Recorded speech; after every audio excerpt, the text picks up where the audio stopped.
Hello there, everyone. Welcome back to a brand new edition of Ariel Helwani Meets. I, of course, am Ariel Helwani, and this is very special. We are sitting next to one of the greatest professional wrestlers of all time. I don't just say that. People like Shawn Michaels, Triple H, and many others over the years, Ric Flair as well, have called this man right here, the phenomenal one, AJ Styles, one of the greatest ever to do it.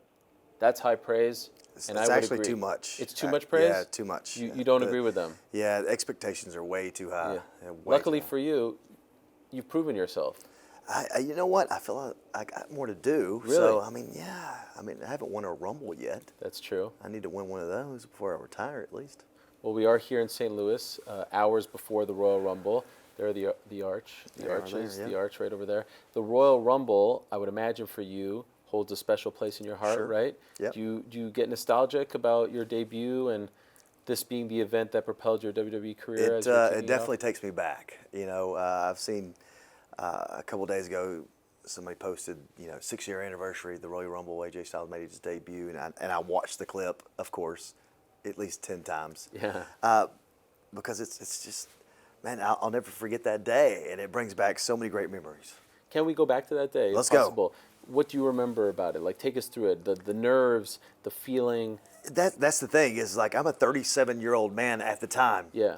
And I shouldn't be this nervous about something I've been doing for almost like 17 years at the time. But I was worried, scared maybe a little bit. Not that I wouldn't be able to perform, but that no one would know me. Right. Now, we're in the perfect place, so there's a chance Right. in Orlando, where I'd been for so long, that people would remember me, but it's WWE. Right. Who knows? Do you remember what it was like? You're in Gorilla, you're about to walk out. Like, what were those nerves like? I can't even imagine. The clock, it's a rare thing to debut like that, right? Yeah. At the Rumble, the clock is winding down to 0. What's going through your mind? Everything. Don't trip, walking out. Don't do something silly and look dumb. So many different things were going through my mind, and luckily I pulled it all off, did. and was able to make it to the ring. So Roman Reigns. is in there. even then, I look back and go, why didn't I just get pumped about it? Why didn't I? But I was just kind of quiet, walking to the ring. It was and Roman's Right. waiting on me Yeah. in the ring, one of the WWE's bigger stars. So Right. yeah, it was a big event for me. Do you recall anyone saying anything to you in the ring? Maybe a veteran, like a welcome? Was there any moment that maybe we weren't privy to that you recall from that? Did the Big Show chop me? I think he did. That was your welcome? Yeah. I think he actually said it too. Oh, really? Yeah, and he welcomed me. But then there were other guys that were like, "Hey, let's do some stuff. Let's stay right here." So yeah, they were very welcoming. Okay. I was pleasantly surprised. Was the plan always to debut at the Rumble, or was there another plan? I don't know that they planned anything. Maybe it was like, "Hey, you know what? We need something different for the Rumble. You want to throw AJ? I don't want to throw him. Like I think there was a big discussion when I'd even go out. Right. Because I don't think Vince believed that anyone would know who I was. Really? Yeah, from what I'm hearing or heard, that he saw nothing great about AJ Styles. Even after the pop at the Rumble, I wasn't even going to be on the Raw the next day. Really? So It was supposed to be like a one-off? it wasn't going to be a one-off. I had a job there. I'd signed the contract. Yeah. But it was going to be Rumble. Maybe I go to SmackDown, and perform there, because back then it was still Raw and SmackDown were Right, together. It wasn't right. separate. So I wasn't supposed to be on Raw the next day. Did he tell you this? No, You heard it. I heard it. How did that make you feel? That somebody believed in me. That somebody convinced him, like, hey, not only does he need to come out third, but we also need to have him on Raw. I'm telling you. I think I had a lot of guys batting for me in the process of my debut. Do you know who those people were? Like, were you able to thank? You don't have to name names, but like, Yes, you know who I knew had them. your back? Yes, Okay. I knew these guys. I worked with them in other companies. Okay. So we become friends, and they understood that I was a hard worker. I was willing to get after it. It just needed the opportunity. Did that bring an extra added layer of pressure on you that you had to convince the big boss, even after signing, that you're worthy of being here, that you belong here? I wanted to impress everybody. I wanted everyone to think that I belonged in the WWE, and I would do whatever it takes to get there. I'll put in the work. I'll do whatever needs to be done of AJ Styles. I want to do well. I want to succeed. I want to be one of the top guys. Do you think he believes in you now, that he believes that you're a superstar now? I believe he does. He certainly pays me like I am. Yeah. So. What was the turning point, in your opinion? I think there was a Miz TV, and there was a point where I needed to beat him up, but it couldn't just be. It had to look the way it should, and several people came up to me and said, "Put it on him." Really? Like, what? What do you mean? They want me to hurt this guy? Like I kept thinking it was at least 3 guys who told me that I needed to get after him. I'm like, they really want me to hurt him? But what they were trying to say is, listen, this has to look really good. Right. You have to convince Vince that you belong here and that you have that pit bull that he wanted to see. And I was able to pull that off without hurting The Miz. And it looking like a guy who, would tear you apart. I don't know.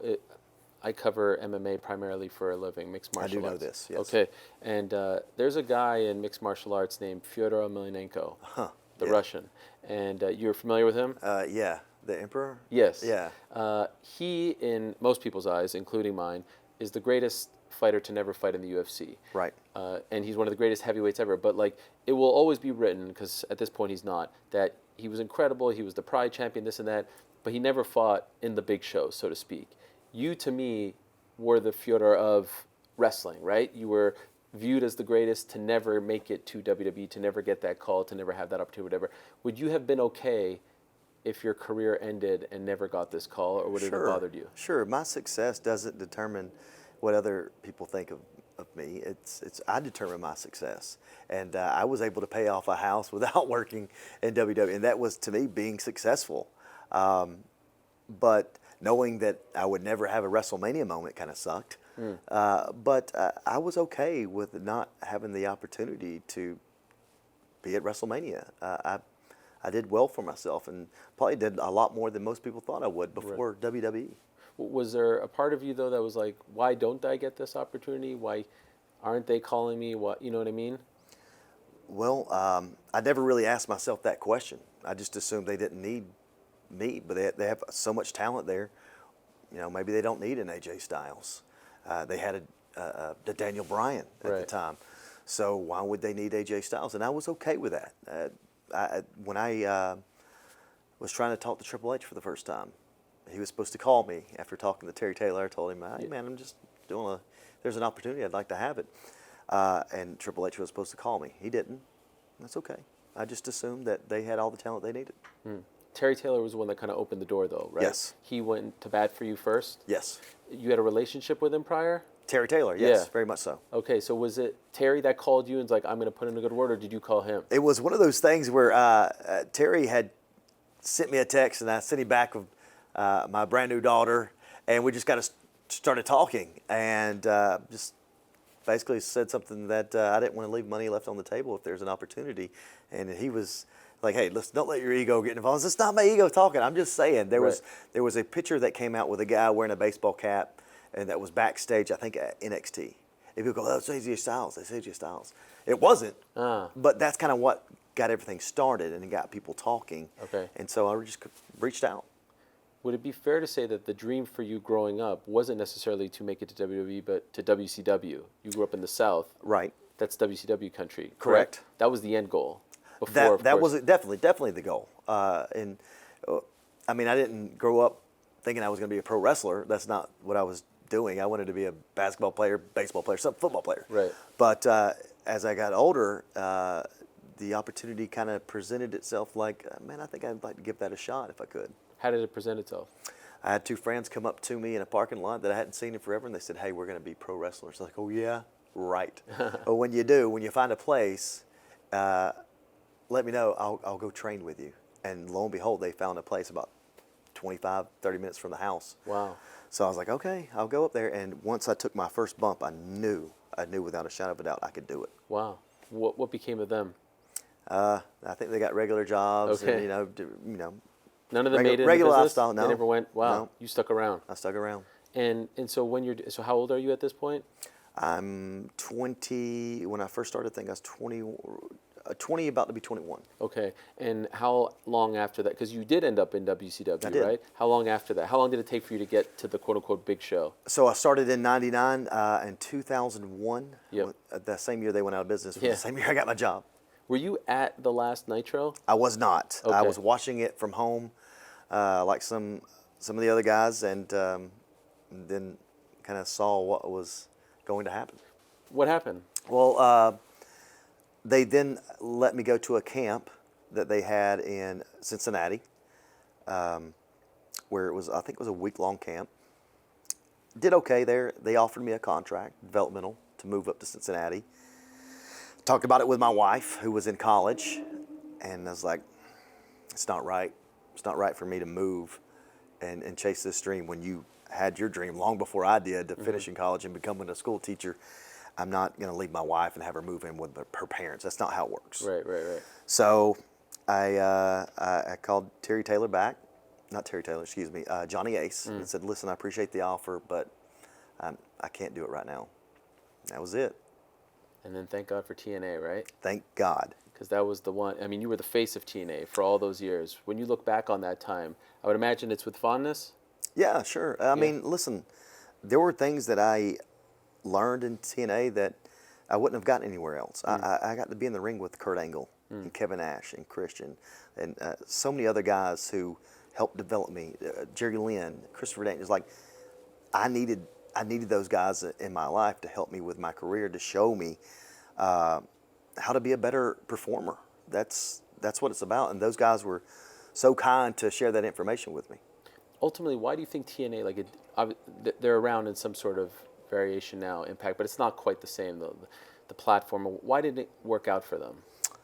I think instead of wanting to be different, they wanted to be just like WWE. Okay. And people wanted something different, and they weren't willing to change to make that happen. And so when you get to WWE and you're well received and people are excited about you, not only do you have a great run, I mean, you're a two-time champion, so that's a validation in its own right? You Sure. know, like we believe in you, we want you to carry the ball and run with it. I did read, though, and correct me if this is a misinterpretation, after losing the title for the second time, I read that you said that like there was a massive weight lifted off your shoulders. That there was a part of you that was somewhat relieved once it was over. Is that accurate? I would say there's some pressure Yeah. in being the champ. I think that you should be at every live event, every show, as the WWE champion, and I was. I worked my tail off, and when I lost that championship, it was I think it may have been the first pay-per-view that I hadn't been on since coming to WWE. So it was a lot of weight lifted based on that thing alone. I mean, I'm old school in that kind of way, and I just want to. I think if you're the champ, you need to represent.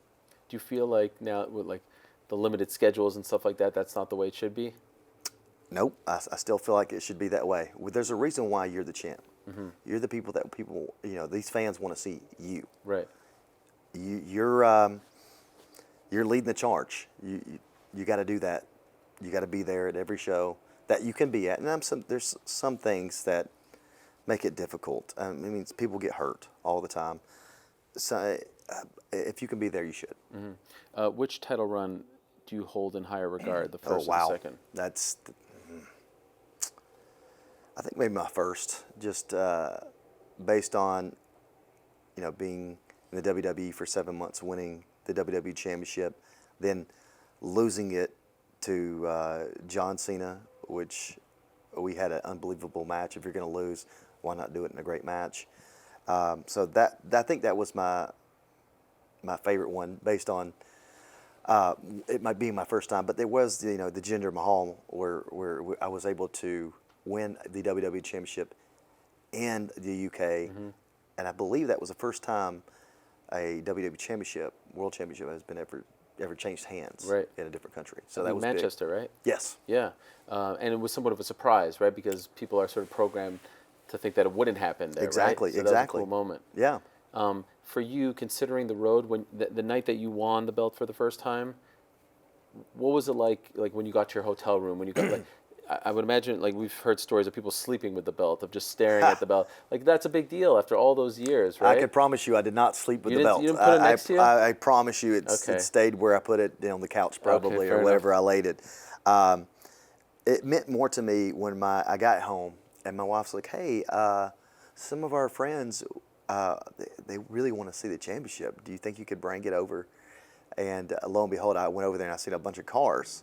And what they threw me a party to Oh, wow. celebrate that I'd been the WWE champion, and it was really cool of them to do something like that. I was surprised that so many people thought so much of me that they would do that.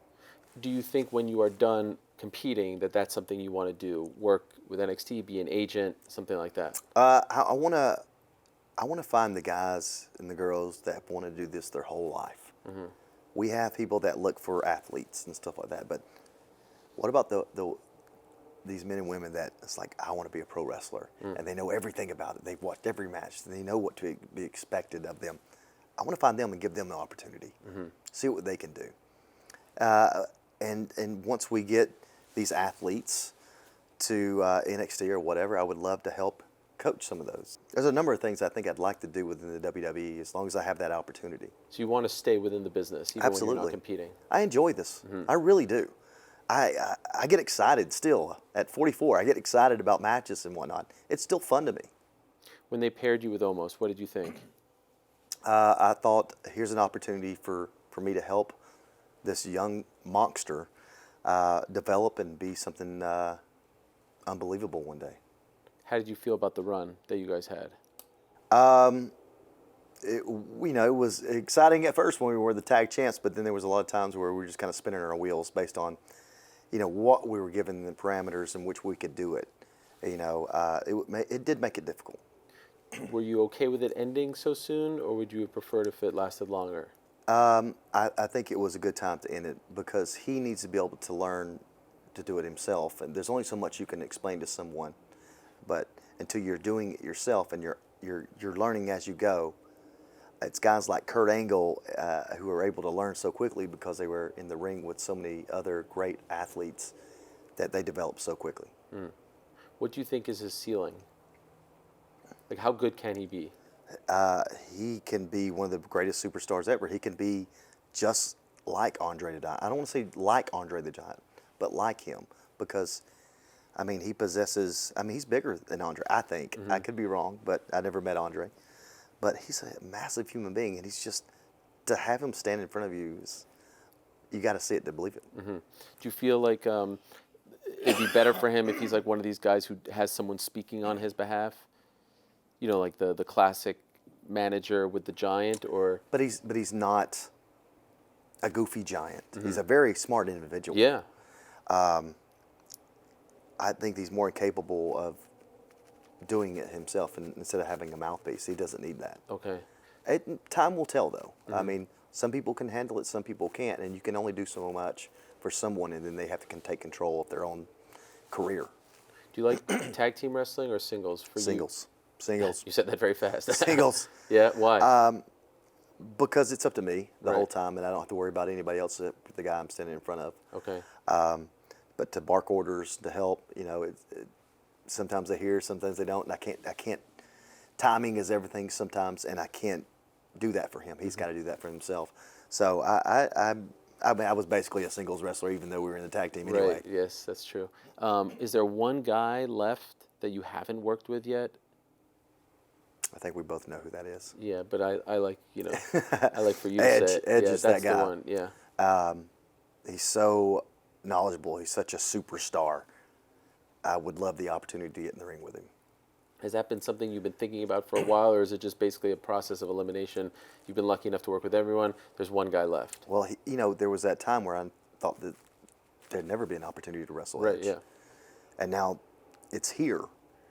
And the time is limited in which we could pull it off. And whether him or I retire first, who knows? But I want to get that match. I desperately want to get that match. I think it's one that most fans would enjoy. Have you talked to him about it? 100%. Feeling is mutual. Yep. Yeah, would we be just got to make something. it happen. Right. And he's looked great. It doesn't look like he's going to stop anytime soon, right? After, I mean, Heck, we don't know what's going to happen tomorrow. right, It could be over tomorrow for right. him or I. So I'd rather get it done as soon as we could. It's a fascinating time in the business. You have Mickey James coming into the Rumble, right? Would you like to see more of this type of stuff? Maybe this relationship between Impact and WWE, your former home. I would love to see it. I think it's a good thing. I'm afraid the door only opens one way. But, there's a lot of library on AJ Styles Yes. and Bobby Lashley and Yeah. so many other guys and girls. So it wouldn't be a bad thing. Do you think it would be cool for you if the door opened both ways and maybe a little appearance here? Maybe. I wouldn't mind it. Have you pitched it? No. Okay. You want to pitch it right now? No, I'm just No. Okay. That would be nice, though. It seems like there's a working relationship there. But that's a good thing, and we need to have a working relationship with other companies, and as much as people want us to hate each other, the different rosters, we don't. Right. You're Of course, friends. yeah, we want to see people succeed. We want to see them do well. I do. Competition's a good thing, and I'm if they have a good show, I want to have a better show, and I'm sure they feel the same way. There's nothing wrong with that. It just makes it better for everyone else who ever loved pro wrestling. Before I let you go, I have to ask you, I'd be remiss if I don't ask you about 2 years ago, WrestleMania Undertaker. Because to me, that was first night, right? First night, main event of the first show. And, I don't need to tell you this, the world had stopped, right? There was nothing going on. And I think a lot of people will forever remember that Mania for two reasons. With all due respect to Drew McIntyre, to me, it's your match and the Cena and Bray Wyatt match, right? Because you guys gave us legitimate, fresh, new entertainment when there was nothing going on. Every channel was airing reruns, old games, and whatnot. What do you remember from just putting that together? And is it possible that it exceeded your expectations? Because I think afterwards people thought, holy smokes, The Undertaker just added 5 years to his career. He could do these types of matches. It was really compelling, original content that was so well received. Well, I can tell you the thing that I remember the most is that after it was over, I realized what actors and actresses have to go through just to film one fighting scene. Right. We got done about 4:00 in the morning, and we Wow. started at 8. Wow. It was a long shoot, and it was worth it. Don't get me wrong, it was awesome. But that's the thing that I remember the most. Like, wow, I got so much more respect for these actors and actresses and stuff they have to go through. Did you enjoy it, the whole I loved process? it. I loved it. Something that you would want to do that type of match again, or is it fine, one-off? I think it's a one-off because you can't have that kind of match with just anyone. Right. The Undertaker was the perfect guy. So you don't think that's a type of match that can happen? There was some talk afterwards, we'd like to see more of this, not just with you and The Undertaker, but in other events. It's got to be right though. Right. It's got to be with the right people and the right story. Everything has to be right. Right. I don't know when that is or if it can happen. Do you see that meme of you guys All the time. all the time? You All the like time. it, or you fan I of think it? I should have got an award for was- most meme used in and on social media. And did you watch it when it aired? Yeah, Because you were home, I would Yeah. presume. Yep, I Was watched that surreal? it was great. Right? It was great. I didn't know what to expect either because I haven't seen the finished product Right. either. That's right. So it was great. It's a lot more, because you never know how wrestling fans are going to take it. Sure. Yeah. But they were really respectful in everything they said about it, and I was very happy. If it was good enough to be the Undertaker's last match, then Incredible. it must have been something. What an honor for you. Absolutely. Your favorite match? Ever? Yeah. Maybe the John Cena match that we had at SummerSlam, the first one. That's the one. If someone hasn't seen you, is that the one that you tell them to watch, or is that the one that means most to you? But maybe there's another one where your athleticism shine. That, you know what I mean? They Wow. They want to be introduced to you at your best. So people, they don't understand. Crowd reaction is everything. They think if you watch stuff with the volume down, but you watch it with the volume up, and you'll realize, oh, maybe this is better than, you're like, that's everything. Right, It doesn't matter about the match, as long as people are responding to that match. And they were really, really loud at that SummerSlam match. Always great to sit down with one of the legends, and you, sir, are a legend. Congrats on an incredible run. I'm happy it's not over just yet. Thank you for all the great matches and memories dating back to the very beginning, and continued success, and all the best to you and your family. Thank you. Appreciate that.